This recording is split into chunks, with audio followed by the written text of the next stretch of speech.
अस्सलाम वालेकुम dear students. हम लोगों ने प्रोनाउन का टॉपिक जो है वो क्लियर किया था।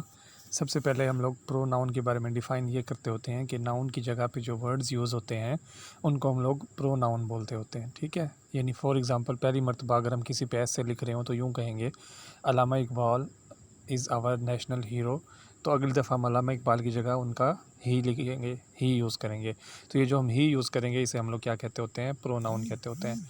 अब हम लोग बात कर लेते हैं टाइप्स की। तो पर्सनल प्रोनाउन है सबसे पहले आई, वी, यू, दे, देम, ये सारे के सारे जो हैं हमारे पास क्या होते हैं, पर्सनल प्रोनाउन होते हैं।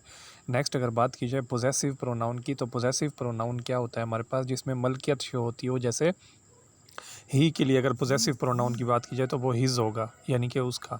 शी के लिए बात की जाए तो वो हर होगा, यानी कि उसकी। इस तरह दे के लिए देयर्स होगा, इस तरह आवर के लिए आवर्स होगा।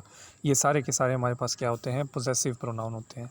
आगे बात करें अगर हम लोग रिफ्लेक्सिव की और इंटेंसिव की, तो रिफ्लेक्सिव और इंटेंसिव इन दोनों में एक चीज़ कॉमन है और वो है सेल्फ़ और सेल्फ का यूज़। अब डिफरेंस क्या है कि रिफ्लेक्सिव के अंदर जो सेल्फ़ या सेल्फ वाली जो बात होगी वो ऑब्जेक्ट के तौर पे यूज़ होगी, या आसान लफ्ज़ों में हम ये भी याद रख सकते हैं ये मोस्टली एंड पे होते हैं। Herself, itself, ourself reflexive कहा जाए तो। लेकिन इंटेंसिव में ये आपको सब्जेक्ट के बिल्कुल साथ ही मिलते होते हैं। इनके होने से मीनिंग पे कोई फ़र्क नहीं पड़ता और इनके ना होने से भी कोई फ़र्क नहीं पड़ता। ये सिर्फ एम्फिसाइज़ करने के लिए होते हैं कि ये काम कौन करेगा। तो इंटेंसिव का दूसरा नाम इम्फेटिक भी होता है। डिमॉन्स्ट्रेटिव की बात की जाए बच्चों, तो डिमॉन्स्ट्रेटिव का मतलब होता है पॉइंट आउट करना, इशारा करना। यानी कि अगर हम लोग करीब की एक चीज़ की बात करें तो उसे दिस कहेंगे, और करीब की बहुत सारी चीज़ों की बात करें तो वो दीज होगा। अगर दूर की एक चीज़ की बात करें तो वो दैट होगा, और दूर की बहुत सारी चीज़ों की बात करें तो वो दोज होगा। तो ये चार वर्ड्स क्या हुए, डिमॉन्स्ट्रेटिव प्रोनाउन हुए। इंट्रोगेटिव और रिलेटिव प्रोनाउन ये दोनों आपस में एक जैसे हैं। किस वजह से? क्योंकि दोनों में WH फैमिली यूज़ होती है। डिफरेंस क्या है कि WH फैमिली इंट्रोगेटिव में स्टार्ट पे आती है और उसके एंड पे आता होता है क्वेश्चन मार्क। रिलेटिव में WH फैमिली दरमियान में आती होती है। तो रिलेटिव हमारे पास एक और बात भी आप याद रखिएगा कि कभी कभी दैट को भी वो रिलेटिव प्रोनाउन के अंदर आपको इस्तेमाल करके दिखाएगा जब दैट विच की सेंस ले रहा होगा। This is the boy that stole my pen, अगर ऐसे कहा जाए तो यहाँ पे दैट भी रिलेटिव प्रोनाउन के अंदर आ जाएगा।